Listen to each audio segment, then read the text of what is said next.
both sides of the ball made little sense what they were doing. I understand if the Dolphins call the 2 timeouts and they get a field goal chance possibly, but it's more if the kid doesn't drop that pass, they might have. You also know. I'm saying the Dolphins do drop that ball. But you know Matt Gay can't make a long field goal. I think that's a discussion we'll get to. Yeah, I mean, let's just have it. Like, they got to bring kickers in. Yeah, absolutely. There's no way. Is Gay your kicker after the bye? I don't think so. I don't think he can. There's a large enough body of work here, dude. Exactly. Like, you got to make a move. And that's where I am with it. Like, you got to give a guy a little bit of time if he struggles early to see if he bounces back. Yeah. But at this point, with what we've seen all season. And you're 3-8. Yeah. Get some young kid. Yeah. See if he's good. I also think with Gay specifically, it's tough because I really like him. Like, he's super likable, and he takes full accountability, stands up there, and it's like, I sucked. It's my fault. I let my team down. But at the end of the day, it's about winning. At the end of the day, it's about winning and losing. I think you have to cut him because you can't even play the game of like, oh, we're bringing somebody else in, but Matt's still here. Like, you just have to cut bait. Yeah. I guess big picture, you think that there's going to be any other moves? What else? I mean, do you fire Joe Witt? But now you've already demoted him. Right. I don't think they're firing him. Okay. I think in the off season there's going to be, like last year it was remarkable how little coaching changes they had. Yeah. I think this off season will be significantly different. That's fair. I mean, because DQ doesn't want to be the D coordinator, and so they're going to bring somebody in, and then you could see an overhaul of that whole staff. I feel like.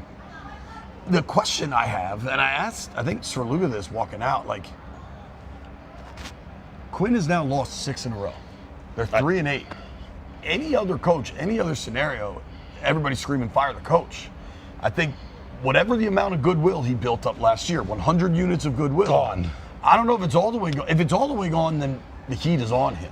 I think the heat's on him, and I think the heat's on him because he hasn't fired Joe Witt, and I don't think that it makes a difference. It might be red meat to the base, but like the longer Joe Witt hangs around and the more you see, even if it's just some incremental change in the defense getting better, why didn't you do this thing earlier? Why didn't you make a move? It doesn't make sense. The why didn't you do it earlier really goes to the top of the list because they did. Yeah. They played a little bit better. They blitzed a little bit more. Whatever you want to call it. Yeah. Like marginally better. I mean, dude, you know what I hadn't thought of? But what's that? Do you remember way back when Bruce fired Jay after the Patriots game? So they were 0-5 and Bruce fired Jay. And I very much think he fired Jay then because, there we go. We got a lot of moving parts here. So Bruce fired Jay to give Callahan the job, who was his boy, and Callahan was playing the Dolphins. It gave him a chance to win. Maybe DQ waited to make the Joe Witt move for him to take over as DC when he knew it was going to be a way worse offense. He wasn't doing. Maybe he didn't want to take the reins against the Lions and get slaughtered. Yeah, I'm saying, like, we haven't really thought of Dan Quinn as that type of dude that, like. But the bottom line in the NFL, it's a self-preservation league at all times. Always. And maybe that was the best way for Dan to make sure Dan is good. Again, I don't think this organization is looking to make any changes, but like any other coach who loses 6 in a row, it's rough. It's rough. Well, and we talked about this last week. And the injuries are a huge part of it. Like, you can't understate the injuries. Right. But 6 in a row, 6 in a row. We talked about it last week. They end the season. There's a couple games before you get to that run of NFC East games. But once they get to that run of NFC East games, that's really going to tell you what's going to happen here. Like, if they go, if no moves are made and you struggle and get blown out by these, the Eagles are a juggernaut of a team. They don't throw the ball very well, but they run the heck out of it, and they play great defense. If you go lose those teams, how can you keep Dan Quinn around? I don't know. I don't think they'll make that move, though. I really don't. I think they blame this year on injuries. Sure, and that's a convenient. It's also a legit. It's legit, but it's also convenient. It's a layer, dude. This thing has a lot of layers, and the injuries are massive. Absolutely. I mean, dude, what if it was Jaden today? Maybe Jaden doesn't throw that pick in overtime. Like, I think Jaden's probably not sailing as many balls as Marcus did. The injuries are a massive part of this. Yeah. And it's not just Jaden. It's not just Terry, Eckler, Wise, Armstrong. Like, there's just so many. I think you can't understate the injuries, but the biggest question now is, who do they actually bring back? Is Jaden coming back? Is Terry coming back? I think the answer to both is yes. Especially Yes. Terry being here.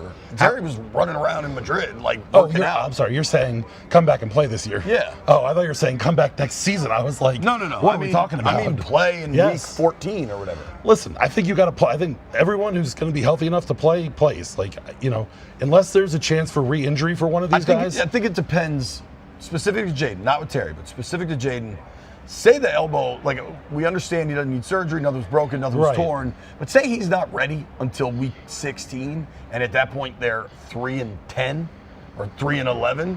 I think you could have a different discussion. But if he's ready, I don't know that he'll be ready for Denver. If he's ready for Minnesota, like, kid plays. And I think to that point, when you talk about what point in the season, those guys didn't play in the preseason.